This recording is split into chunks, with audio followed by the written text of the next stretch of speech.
Stack it up, don't fumble.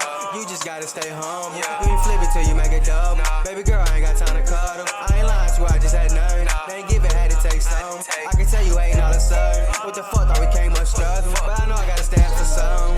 I cannot settle for nothing. If you with me, then I love you. If you ain't, then it's fuck. I can't go out like a buster. Come from a family full of hustlers. I can't go out like a buster. Come from a family full of hustlers. I can't go out like a buster. Come from a family full of hustlers. I did this song for my. All right, everybody, man. Welcome to episode 9 of the Family Full of Hustle podcast, where we got our guest Kevin Gall here. I actually met Kevin. Actually met a lot of really cool people via my fire estate company and my fire estate business. Kevin being one of them. Actually, I remember you got like 5 lines set up. Love service so much when I was buying like 10 for like all his friends and stuff like that. But I remember just coming to his house and was kind of like blown away by like the neighborhood, like the whole ambiance. So I always like wonder like what he did, man. So I'm super excited to have him on this podcast. I don't know if Kevin, you want to introduce yourself. Kevin Gall from Philadelphia, Pennsylvania. Not a native Floridian, but to answer your question, Cyrus, it always wasn't like this. I remember when I couldn't pay my rent. Right. I remember when my cars were being repoed. I remember when I couldn't feed my family, right? It's all a mentality on what your priorities are while you're here, right? You have to decide, and it took me a while to decide really what am I here for, right? Generational wealth isn't taught to you, right? If you didn't have it, you don't know about it. You don't even know it exists. Right? You know nothing, right? Growing up poor, I thought money was white. I thought it was in white paper. My free lunch card was pink. Everybody else had a green one, right? I didn't know no better. Generational wealth didn't exist to me. I lived in a row home, 3 stories high. The size of this room here that we're in, but go up 3 stories. To have a living room, a dining room, and a kitchen. And bedrooms upstairs and in the attic that you stayed in. So, when you grow up that way, you aspire for more. Yes, sir. You aspire to be better than where you came from. And I gotta tell you, my first marriage, it didn't strive me to be better. It was just, go punch a clock. Go punch a clock, work for somebody, get a paycheck, come home, and don't strive for more. Just, paying bills and, living the American dream was enough. And it wasn't until I met my current wife that I realized that there's more to life, right? There's more to life about wealth and providing for your family, making sure your kids don't make the same decisions that you had to make. I always didn't make the right decision. I always didn't do things, legally or on the up and up. But that's the hustle inside everybody, right? Yes, sir. There's, every entrepreneur out there understands this. You might not sell drugs, but what you sell is a drug because people need it. Right. It's a product. Right. Supply and demand, right? Mm-hmm. So everything I learned from that game in life, I put into my businesses. You came up with the dope game? Came up through that. I understand the streets. Came up through that. I understand how it works, every aspect of it. And it's gotten me through business ventures, right? Because why? Your intuition tells you. If you're from the streets and you're in the streets, your intuition will tell you who to trust, who not to trust. Mm-hmm. Do I take this risk? Do I not take this risk? Take some risks. And that right there. As an entrepreneur, if you have business sense, but also street sense, you'll never fail, right? Yes. Yeah. We talk about that's this. Crazy. Because the hustle just gets bigger, right? The product just gets bigger. The product just gets better. Because the world evolves. Business evolves. Your needs evolve. My needs evolve. Your needs never diminish. They only aspire to do more. if they diminish, then you're defeated, right? Then just go punch the clock. If you're an entrepreneur, business owner, CEO, whatever, right? It's really about your mindset, right?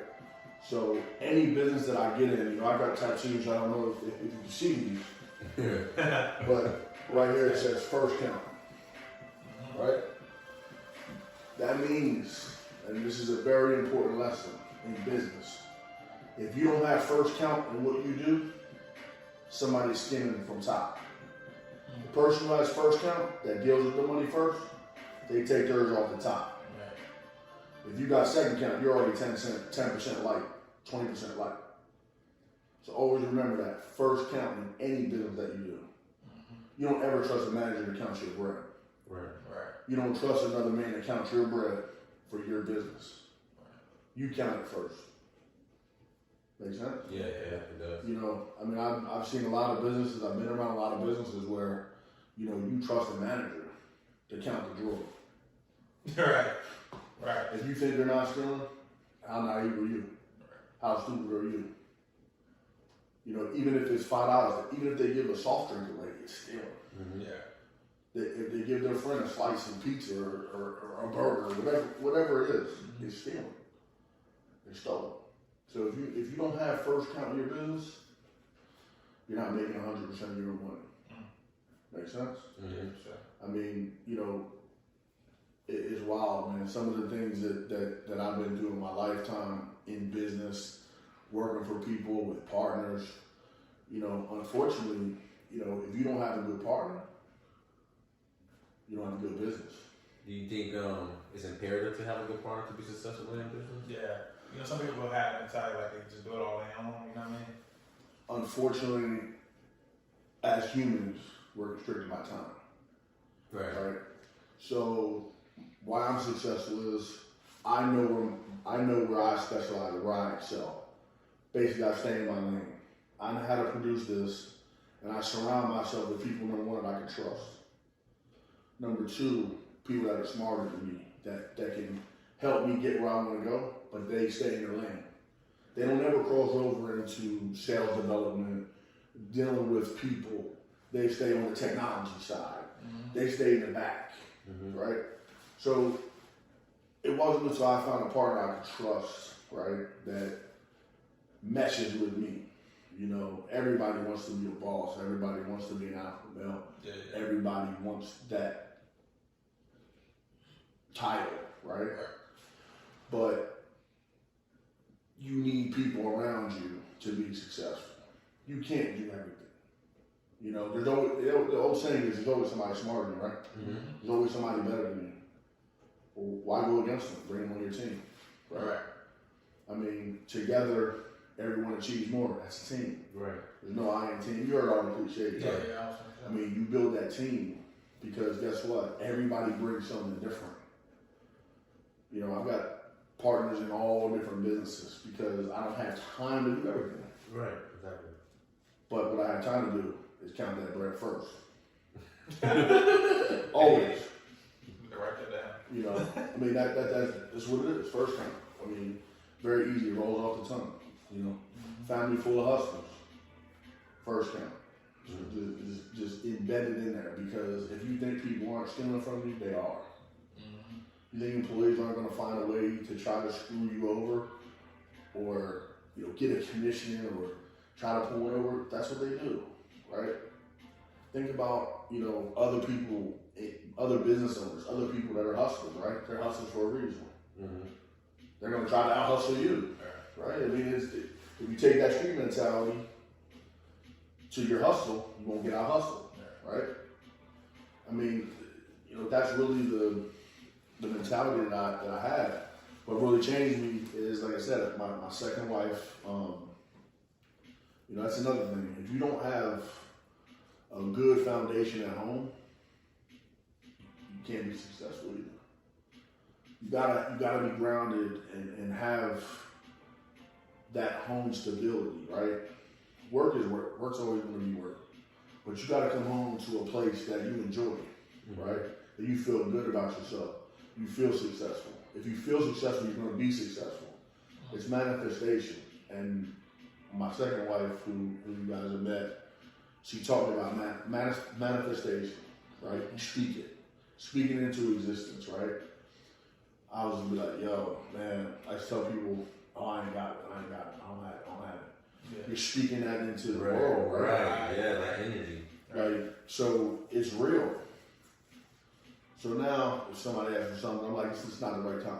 Yeah. I always say I'll figure it out. Yeah, you get back to me on it, you know, like, we'll talk about it later, you know, whatever way, unless I want to address it at that moment. Right.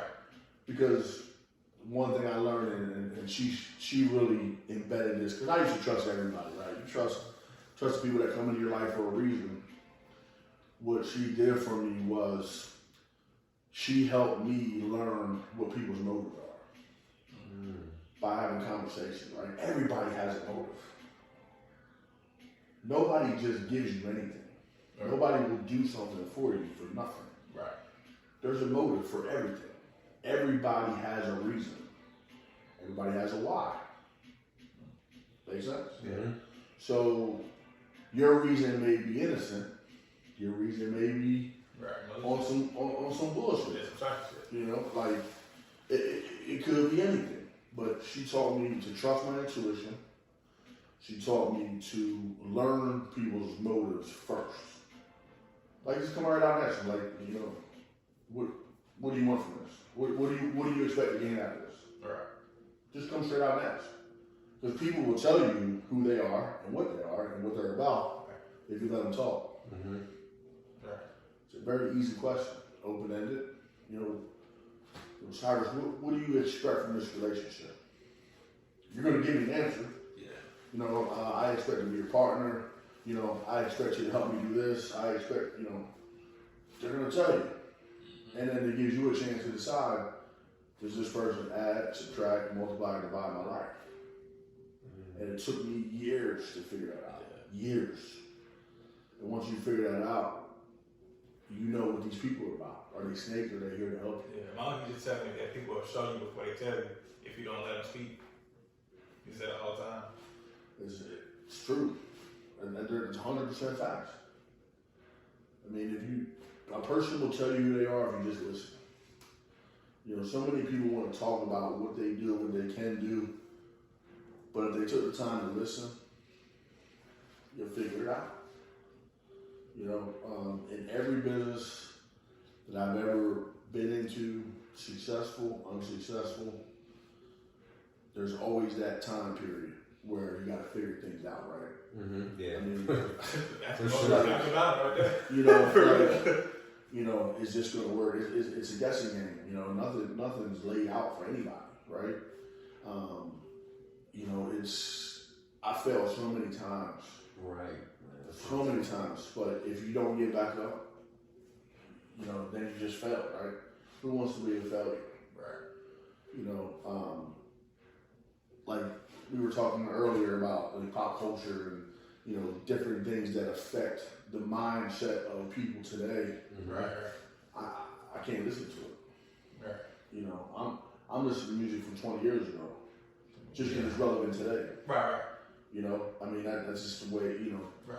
I don't watch TV, I watch sports, but I put them on silent because I just don't want to hear the propaganda. I don't want to hear, right. I don't want to hear the message they're trying to, you know, they're trying to shove down my throat.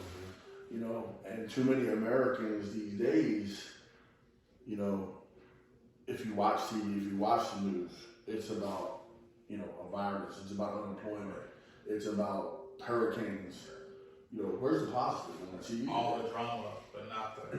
There's gotta be something else good. Right, there's gotta be something else going on. Gotta be a lot of good going on. Right. But we said earlier about manifestation, right? Right. Why don't the people that run these TV shows manifest positive stuff? Maybe it'd be more positive. Right. Right.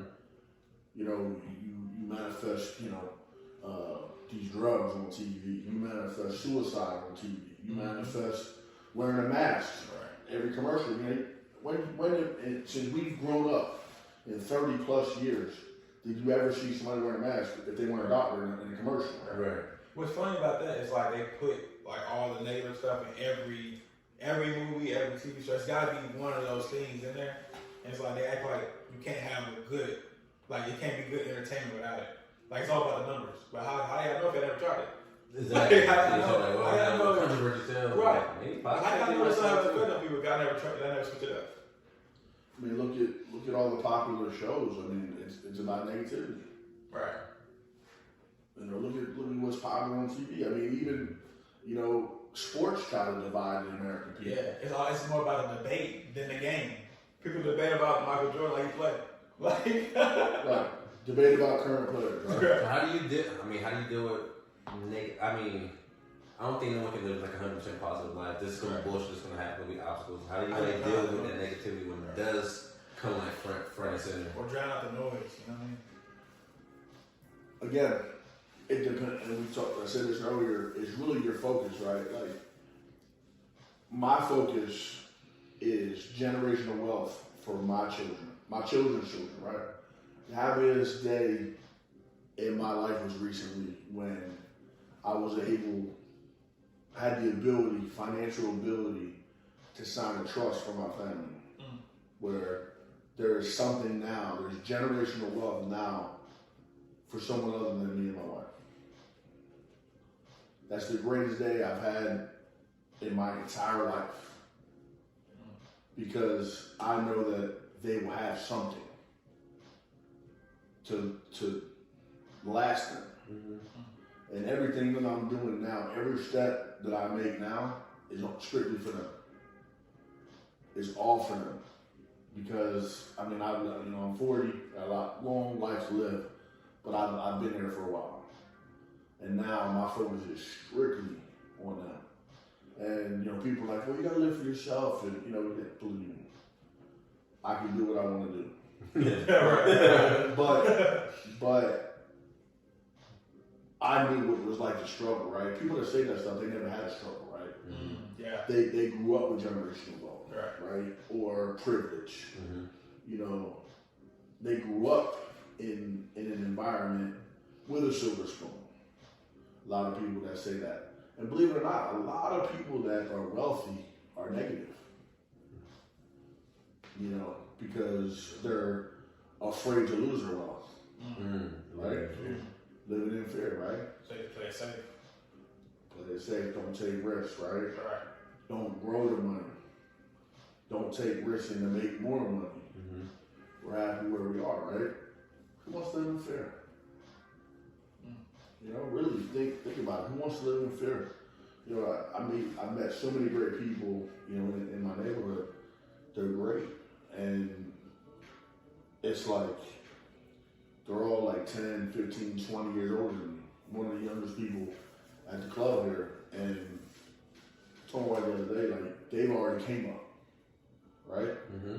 We're already here equal to them, and we're on the come up. Mm-hmm. Right? Right. Like I said, let that sink in for 1 second. They took 15, 20 more years than we did to be in a neighborhood and to have what we have, and we're just getting started. Right? So it's just amazing, and that's why I do what I do.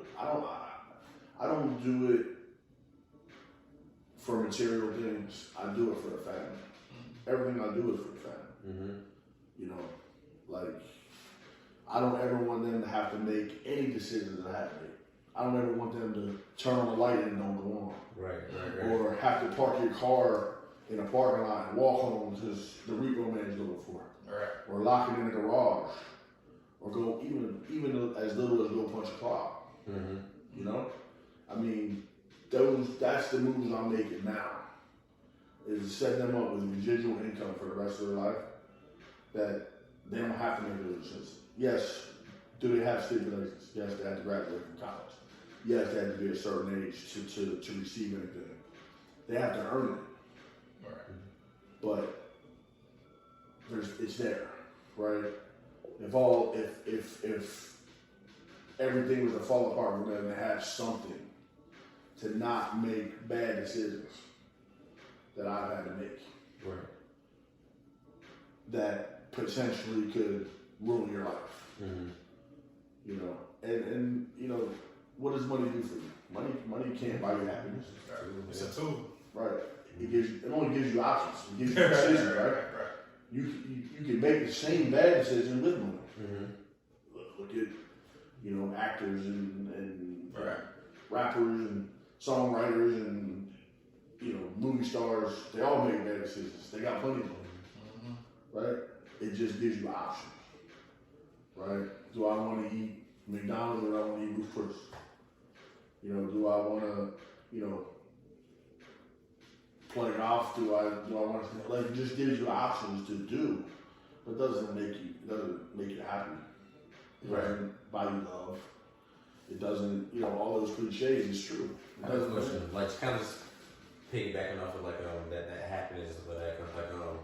I remember when I was in college and I knew I wanted to be an entrepreneur, but everyone around me, they knew what they wanted to do. Like they was passionate about something, like it would be environmental sciences or doing corporate America, whatever it may be. I was always just passionate about just getting the bag. So I didn't really care how I got it or if I felt this idea was good, I would just try to work it and see if it would make some money and shit like that. And I found myself more so not falling in love with a particular industry or whatever. It's more just the grind itself kind of what drives me and stuff like that. You kind of seem similar because I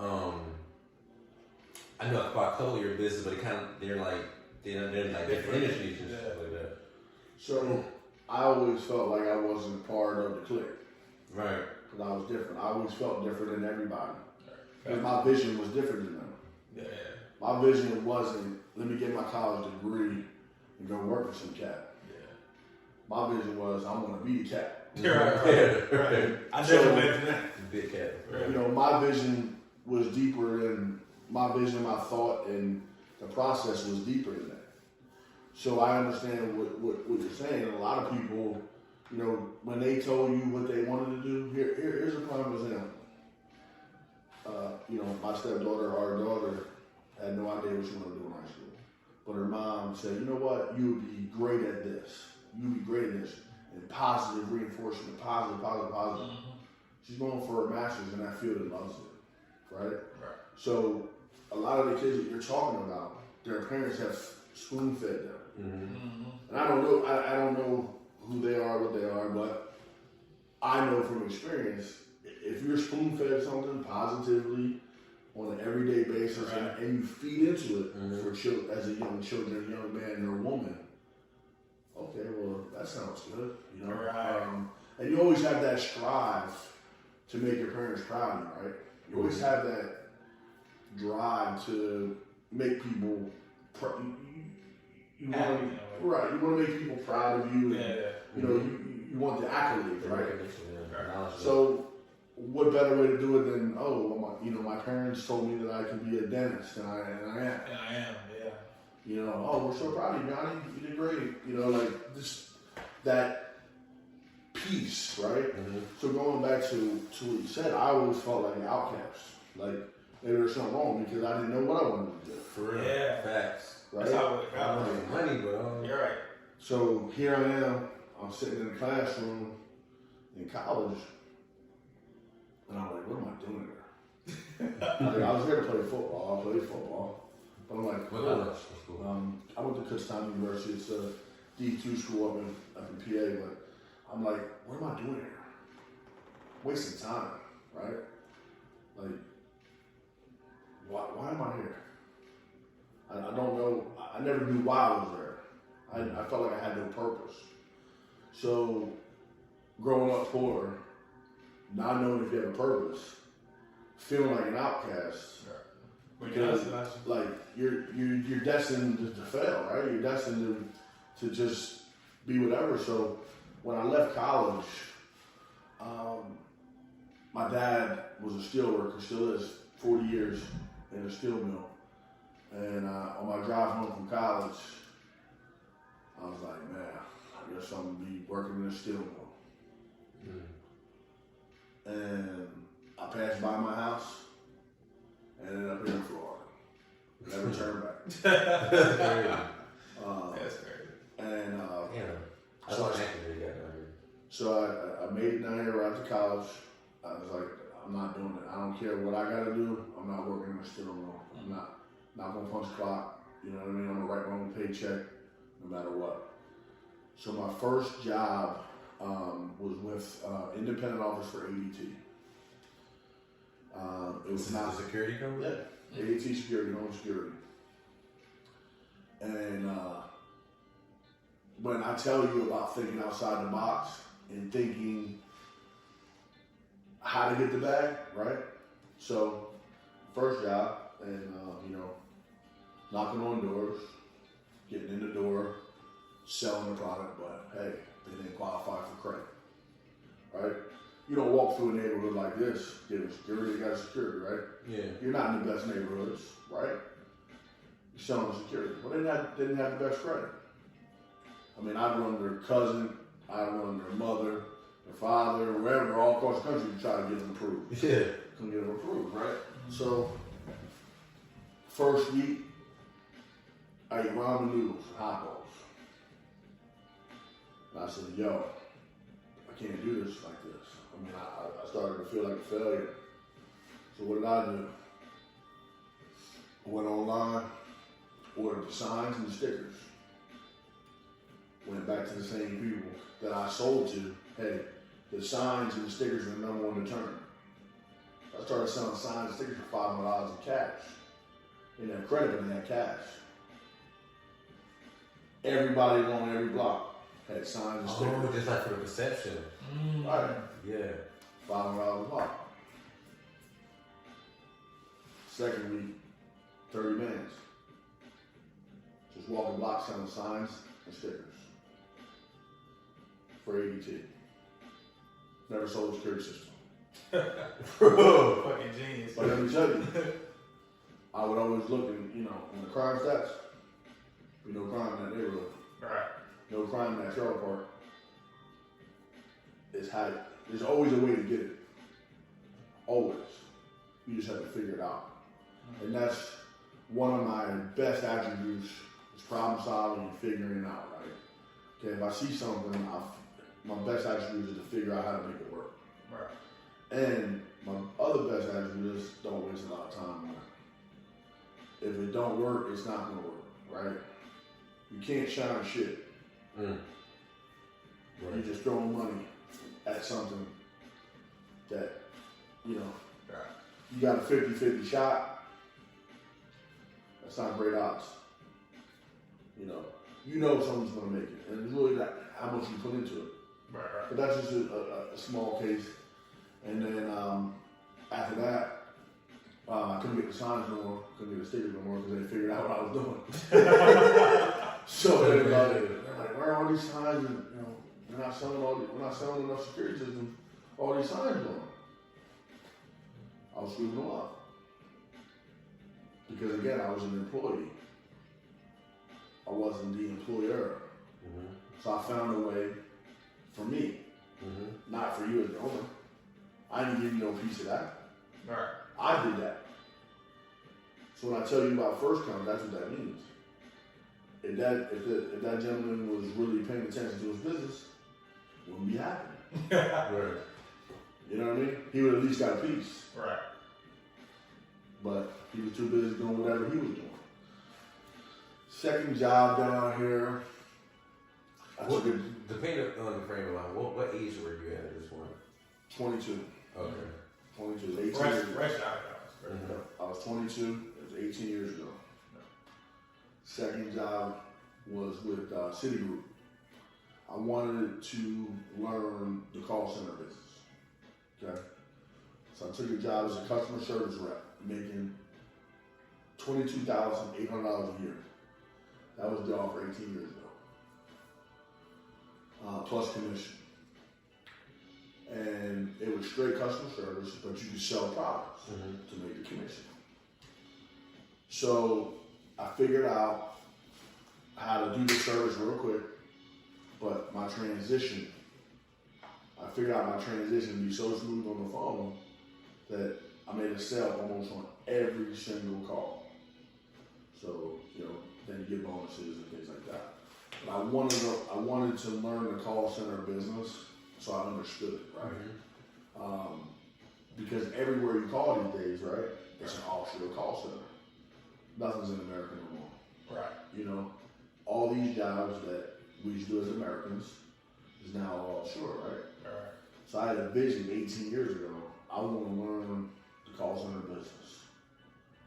And that fast forward to me now, because I understand the call center business and the profitability and, you know, the outsourcing piece of it, is where now I control the bag.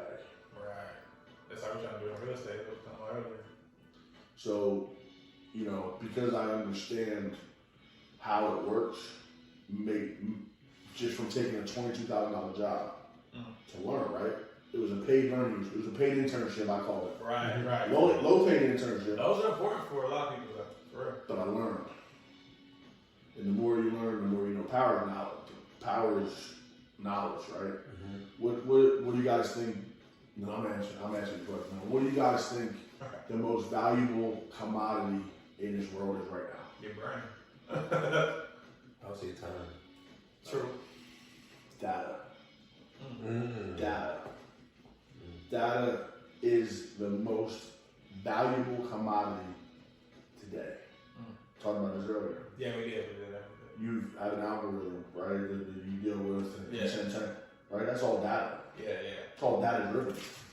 Without data, you have nothing. Right. You have marketing. You don't have any target. Nothing. You can't beat anything. Yeah. Right? Think about data. Think about you know, credit cards, data. Think about data of demographics, right? Right. I mean, how do they figure out anything in this world? Data. Yeah. Data is the most precious commodity we have in this world. Social media, everything is data driven. I mean, Facebook won an election from data, collected from people on their daily situations. Data is everything that's worth money. So in our companies today that I deal with, mainly we're in the data collection business. I can care less who I answer the phone for. I just want the data, right? Because if that person, let's just say, for example, that person has debt, but they have good credit, they own their home, and they're on a fixed income. I know 4 things about that person, okay? Now, I know that if I could save them money, help them on their fixed income, I can get them a lower rate, because they have good credit, I know they'll qualify. I know they'll qualify for a lower rate. Now, I just got them a new card, transferred the balance to a 0%. Now they have an open card to spend with, right? So now what's the next step? You have data, right? Now they got a $10,000 card. Now you sell them an at-home business, an Amazon business, you know, a crypto business, you know, some multi-level marketing.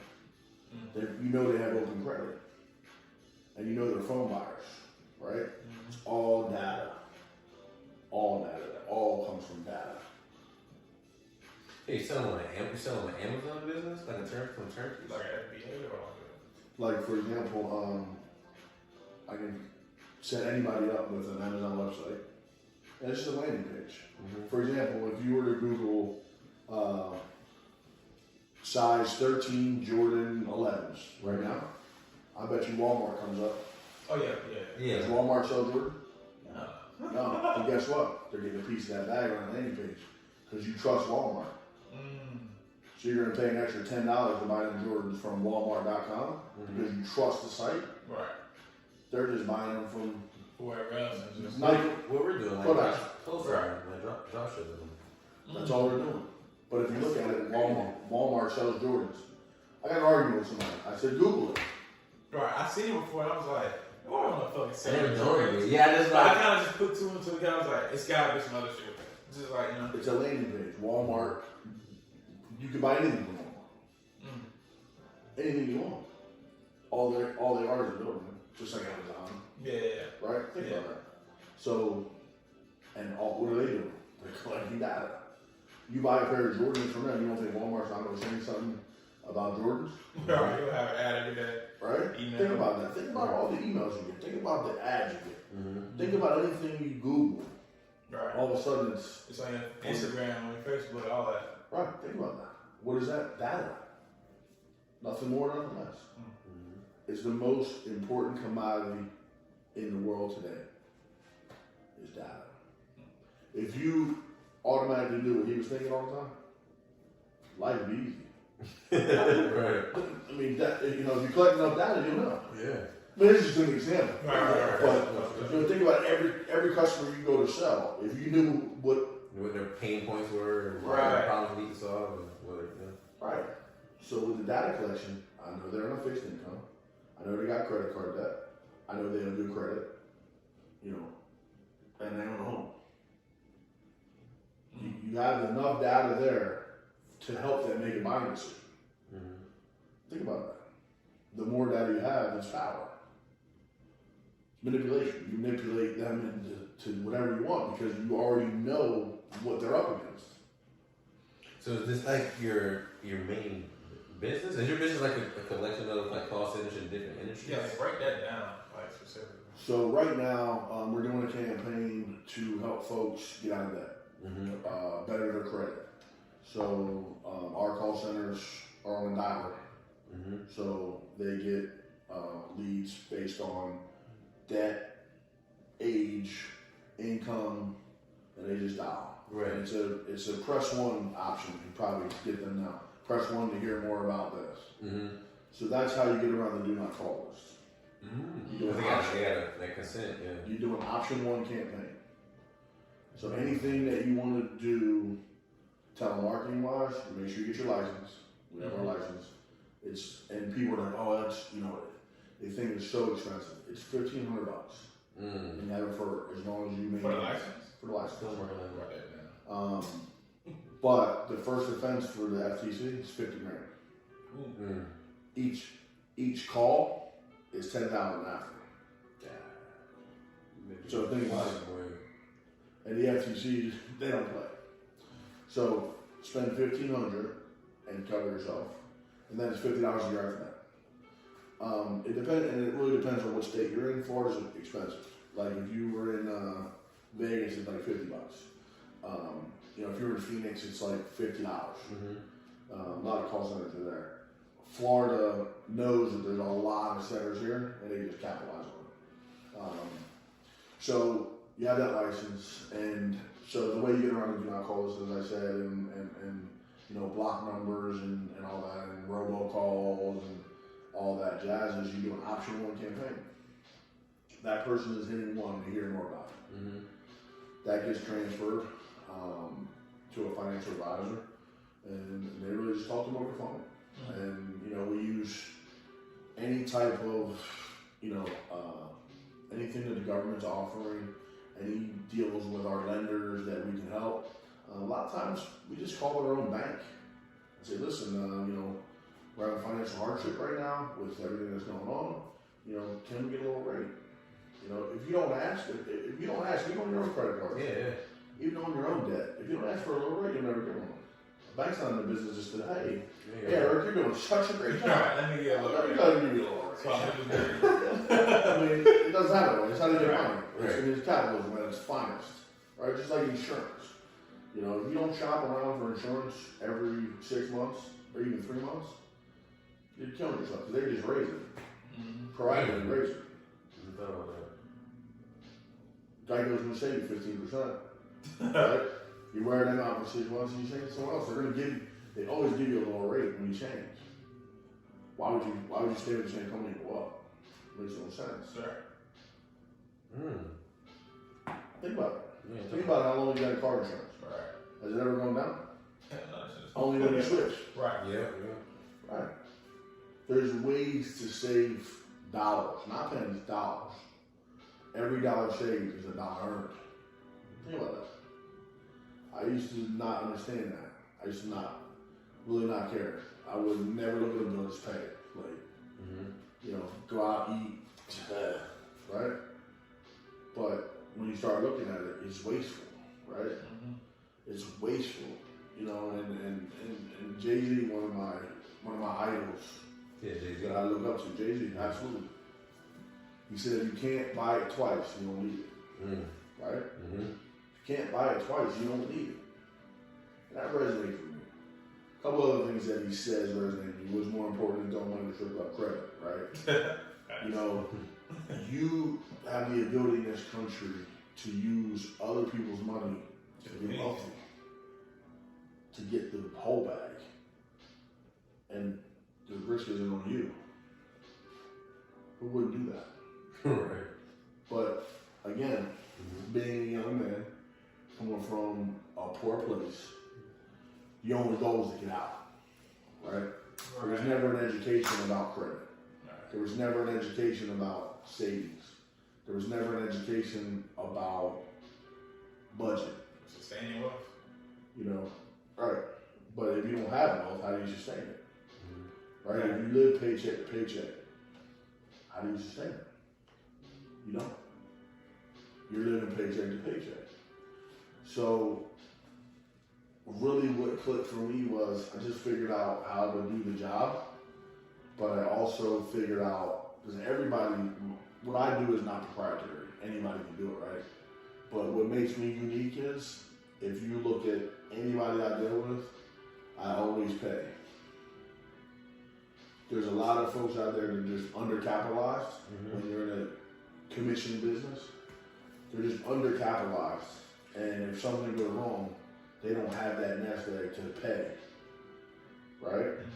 That's what separates me from everybody else that does what I do. Because they just won't pay, and then they lose that business. What do you mean in that? So, for example, I've got 134 centers that I deal with on a daily basis. I can easily not pay them. I get what you're saying. I can take all the problems like, oh, I didn't get paid, or my bank account down, whatever the excuse is, and not pay them. They're loyal to me and stay with me month in, month out, and work, because I pay no matter what.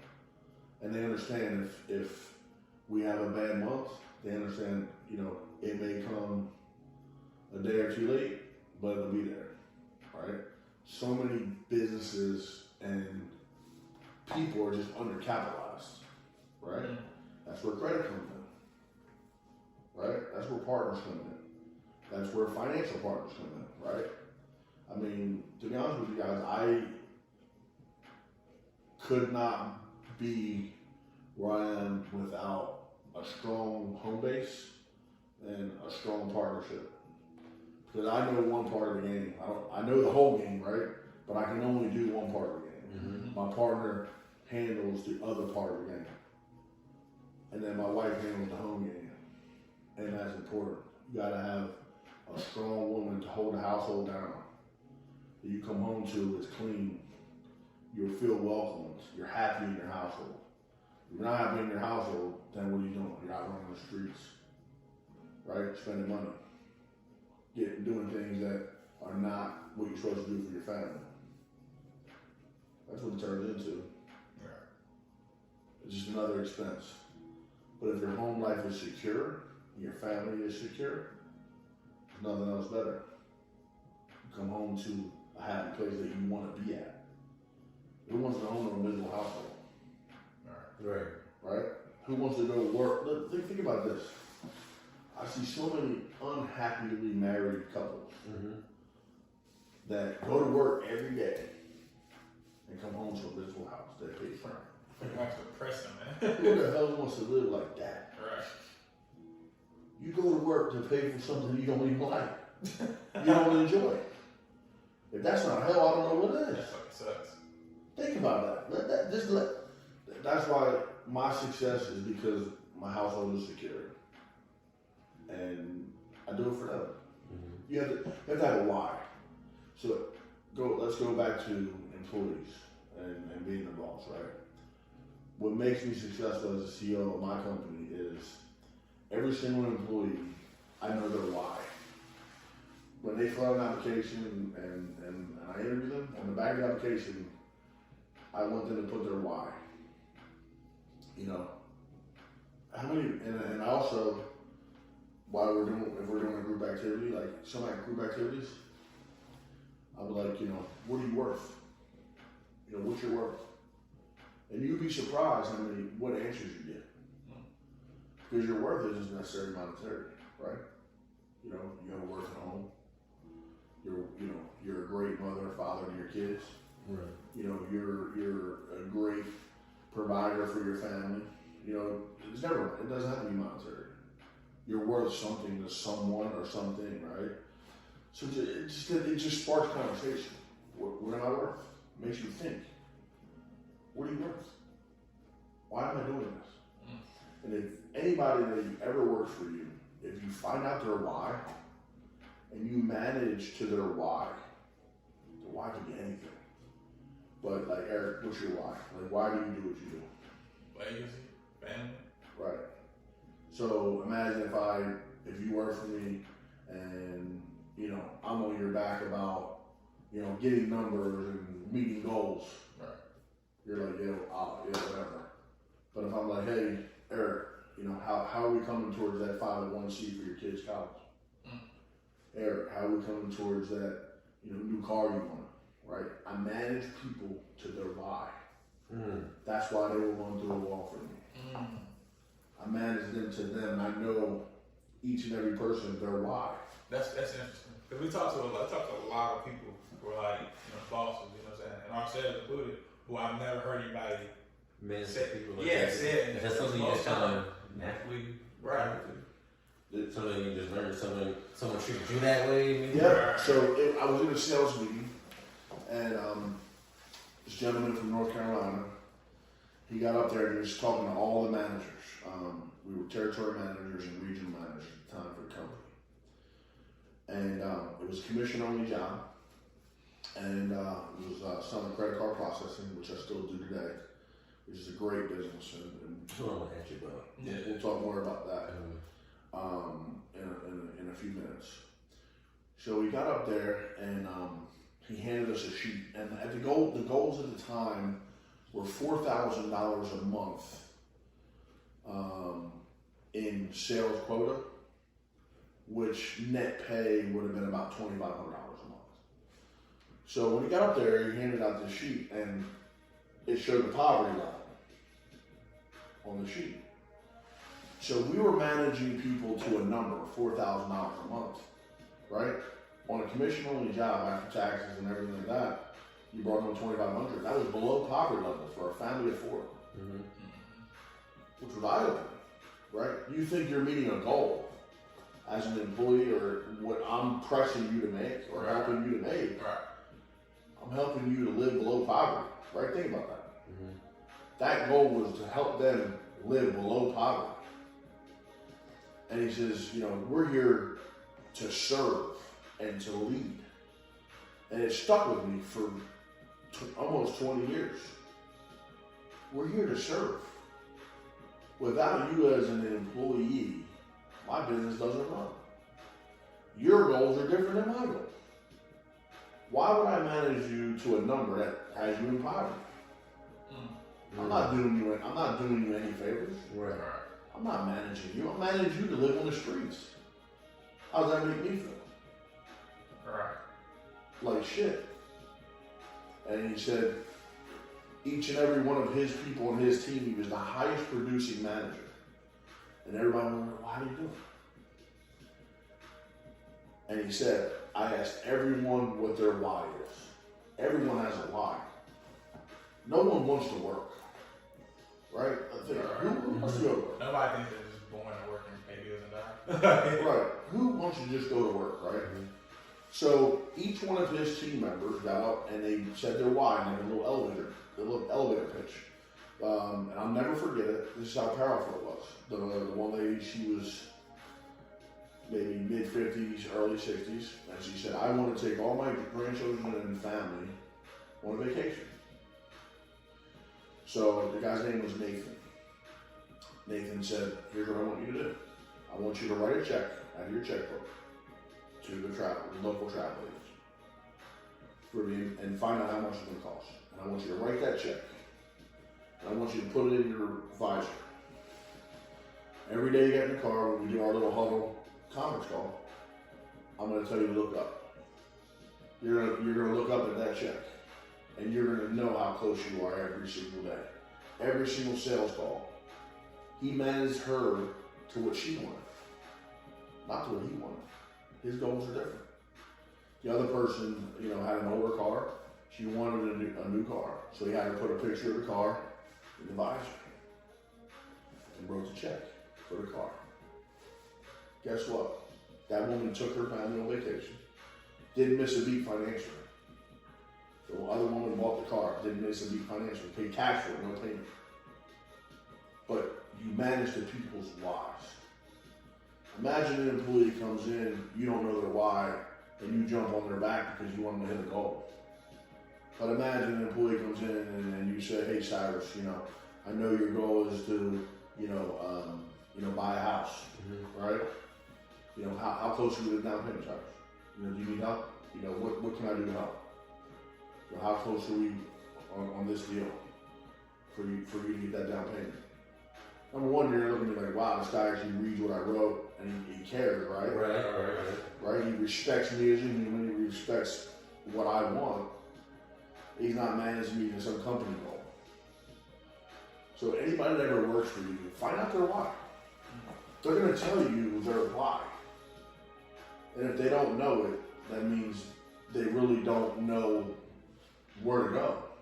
And it's your job as a leader to get the most out of that person, to find out their why. You can give them hints and things like that. A lot of these young kids don't know what a why is. Right. They think it's a rapper. Why? What's your why? Who's that? They just don't get it, right? So you manage to the why of a person, right? You'll never fail. If you manage the people's whys. So let's go to the credit card processing side. It's another big business. That's the business that when I first met you, I think you were. Yeah. So we still do a lot of processing. So what we do now is, like, for example, how many business owners do you come across on a daily basis? Tons. How many take credit cards? All of them. Yeah. So think about if you have a relationship with them and you just save them money on their credit cards. Right? You're saving them money, but you make a residual on every single transaction that goes through that machine. That's what I do. So, for example, have you ever heard of Costa Del Mar sunglasses? Oh yeah. Every single pair of Costa that's sold, I get a piece. Because they're all sold online or by credit card. So every single credit card sale on the internet, after things, I get a percentage. So let me get this right. So basically, That's what. right. So Now basically, they don't. so let's say if I open up a store, Yeah. and I need credit card processing, that's what you're offering. Yes. So every time I sell a product, you get the percentage of Right. So now we mix Yeah. and Now it is. Yeah. Yeah, that's what we do. Yeah. A lot of restaurants, but what's happening right now is e-commerce is hot. Yeah, e-commerce is like And, percent. you can charge higher rates, make more money. The risk is higher, but, you make more money. So that's really where I made a bulk of my money is in credit card processing. Every penny, the power of a penny is called. Every swipe. Even if I'm getting a nickel a swipe, it all adds up. That's a quick. Right. And then, you charge a monthly fee, here or there, but I can, set you guys up as agents. You get 90% of the residual. So, whatever they charge. So, for example, if you make 2% on whatever they charge, they do $100,000. It's 2 Ds a month in residual. It's a huge number. And they add up. Every 2,000 counts. Damn. And they're smaller accounts. Like, for example, what's the name of that pool joint in Benel? Cool. Yeah, pool. He serves wings. D-Rock and Sherrod. Used to have Grandma's Kitchen. Yeah, Little City. They got Little City now. Yeah. So a little account like that, produces $25 a month in residual. But you need a lot. You obviously need a lot of those, but hey, they all add up. I get what you're saying. Like, I had a question for you, like, kind of in the same industry, because, like, my PayPal just got banned yesterday, right? It just shut me down. Right. And this happens a lot. And I was talking to a friend of mine last night who's a sex worker. She was like, you heard like OnlyFans and stuff like that? Essentially OnlyFans is like an application where women or any man can go and they pretty much post like videos of themselves like being risque, and they charge people a monthly fee for it.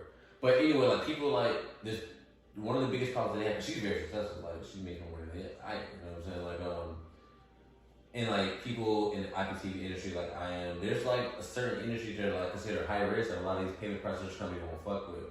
And like she was like, I was talking to her last night, I was like, yo, tell her I was about to do this podcast, and she said, yo, how do we start our own process company for our people? Let me do that. Well, I mean, I'll just set you up as an agent. Sign anybody else if you want. I make the decision. I'm the underwriter. Right. I'm the PayPal. Right. Okay.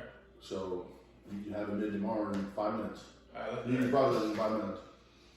Are you ready? And from my own business, right? Because I lost my PayPal. That's my subscription company. Right. I have Square now. That's on better. I You're Square gonna lock up too. They gonna lock up too eventually, and that's what I'm dealing with. That's why I was like, yo, I need something that's So I'll give you a bid tomorrow that it won't lock up. okay. It'll never lock up. And I can do subscription. It's like automatic. You do whatever you want to do. All right, cool. Eventually I'll put you on mine. Like I let all the high risk stuff for 6 months run on another one before I bring them on my personal one. So you'll be fine. That's easy. That's easy. Bro, we can. I got an idea. Because I'm telling you, like there's a lot of these sex workers are making buku money. No, yeah, they get their cash app shut down, their Zelle shut down, their PayPal shut down. Because like the industry, they don't want to deal with that influx of money with them. So like, let's say this idea when it's off the podcast. yeah. But because I know what you're I doing. can set you up as a rep. You show me. It's just easy. all right, cool. Just like, I mean, it's pretty much in the same category as CBD and cannabinoids and things like that, and it's high risk. You know, you pay a little bit more, but you know, you're not going to get shut down. Yeah. So that's easy. Okay, that's great. You know, so what other questions do you have? You know, I know we covered a lot. Have you had anything specific that you want to? I have a question. Like in terms of like how you have like so much knowledge in like different industries and stuff like that. Like, do you have like in-person mentors? Because I know you say Jay-Z, but you know what I'm saying? I say just Jay-Z music really inspired me. Right. But then anybody who's like an OG you really like give you game on that? Believe it or not, my wife, her dad, but really it was trial and error. Yeah. It was really trial and error, and like I said, she taught me to listen to my intuition, things like that. You know, I give her a lot of props like that, but I don't know if the camera can see it, but you know, like I told you, Jay-Z, like, you know, I measure success by how many people around me are successful. If I'm the only one successful, I'm broke. Right. Let that resonate. Right. Like let that sit in, and then you'll understand where you're going. Right. If you don't have a plan, if you don't have a strong plan to where you want to go and where you want to end, how are you gonna get there? Right? I knew that generational wealth had to start with me. Yeah. It had to. I had to break the cycle. It had to start with me. And now it'll be passed on. Right? It has to start somewhere. Right. Why not start with you? Right. It has to start with you. Yeah. Unless you had it before. Right. I mean, None of us in this room had it before. It happened to have to start with me. And I told you the greatest day of my life was when the lawyer came and he had all the paperwork done and everything was broken out for the kids. If something need to happen to me today, everybody's taken care of. obviously the stipulations, the kids go to college. Right. That, But there's not going to even with the option, right, and but I know they're taken care of. And I can't imagine a piece greater than that. yeah. I sleep better than I ever slept. I'm calm. And what's crazy is I talked to the doctor the other day, and I told him I wasn't afraid to die for the first time, because when you are the provider, someone was having you, everything fall down. For the first time, I'm not afraid to die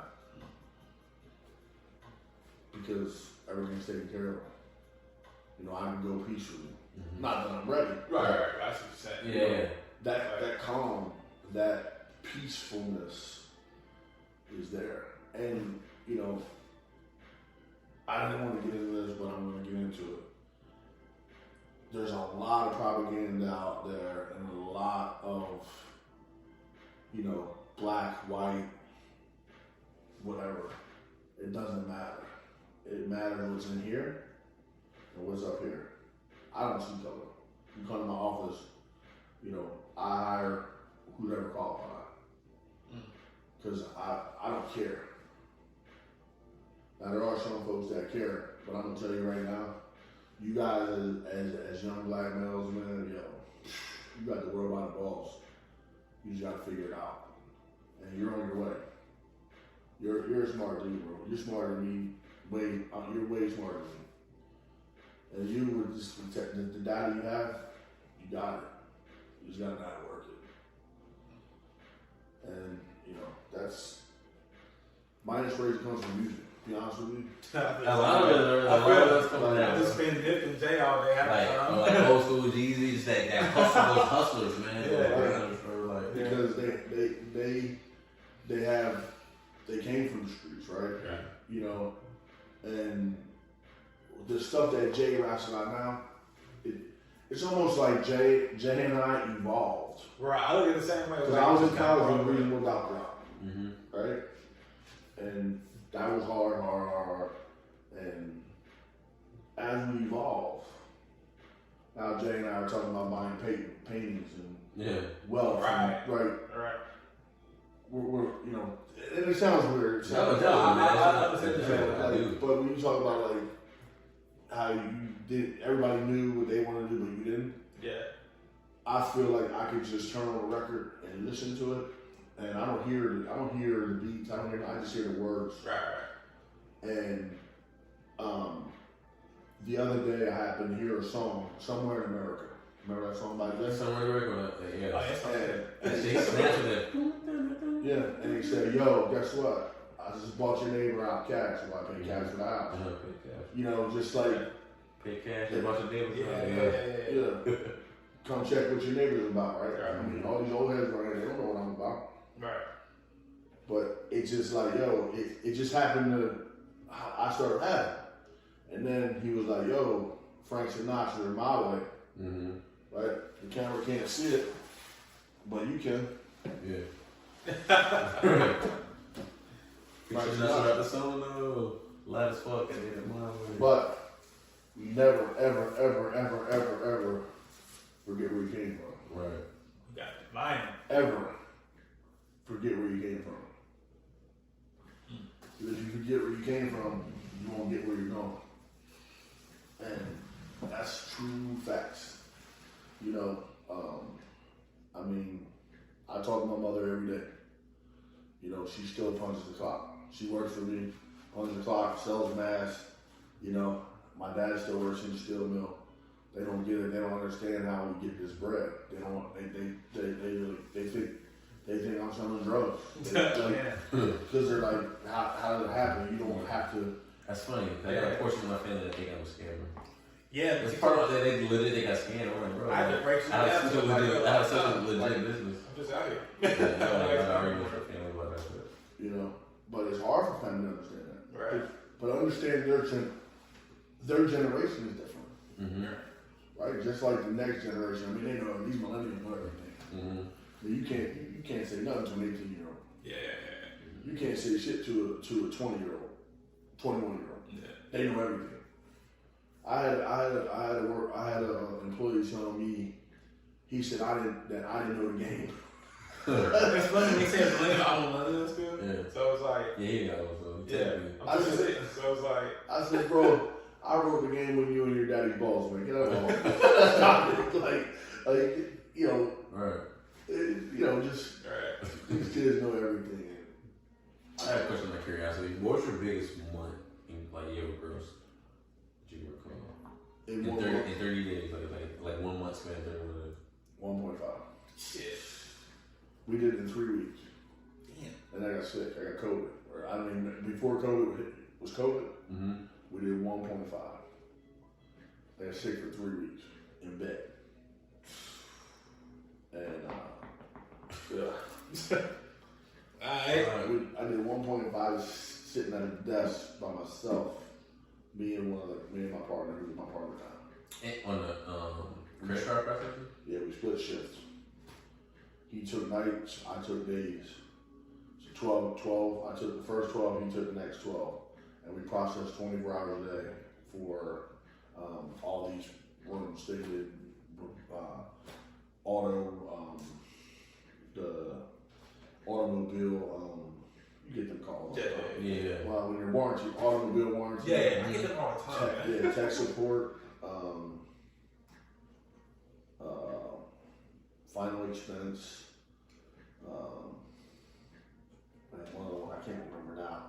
But we were processing transactions, so they would come in on spreadsheets. I should be sitting there keying in for 12 hours. We did 1.5, and I was sick. And my partner couldn't do 20-hour shifts, so he did his night shift to kind of keep it rolling. But we ended up losing the contract because I couldn't do the days for 3 weeks. So they went to somebody else, but that person didn't pay him. So now we're starting to get overflow of that business back, which is great. Yeah, you know, we lost the business, which we just pick up other processing business. Right. Like in your case, like I can lose 10 accounts tomorrow, but with you, I want to pick up 20. You know, with what you guys are going to do. Yeah. So it all works out, but biggest one was 1.5. That's nice, bro. Well, yeah, it's real. Man, I just want to get this bag now. And, Real. right. you know, but you know, there's months where, you know, we're pretty steady now.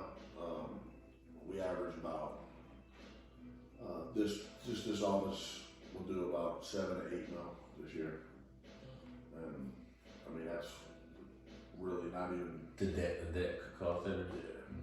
not even really doing full force what we can do. Just because with COVID, that's why we were talking about data. Yeah. I can't get the data fast enough, like where it's dialing in data like that. Right. It's just on the road out right now. So we're you know, our hit rate is less than 3%. Right? If I can get that to 12%, I'd probably do $2 million a month. Easy. But we're gonna talk when we end this podcast about the data, and you know, cause you know, I can do Facebook ads and things like that, but It's not enough. Yeah, trust. You gotta be able to have that personal touch. Yeah. You know, with you know, and like I said, if you can break it down the way you should have, it's all algorithm. It's already knowledge that you know. Right. I know the age. I know your net worth. Like homeowner. Right. I know all that. So yeah. you know, I mean that's right there. Right. Man, I definitely appreciate you taking time out today. Such a late For real. day. No problem. I appreciate it. Thank you, brother. All right, check it out, man. That shit was fun. Like a buster, come from a family full of hustlers. I can't go out like a buster, come from a family full of hustlers. I did it so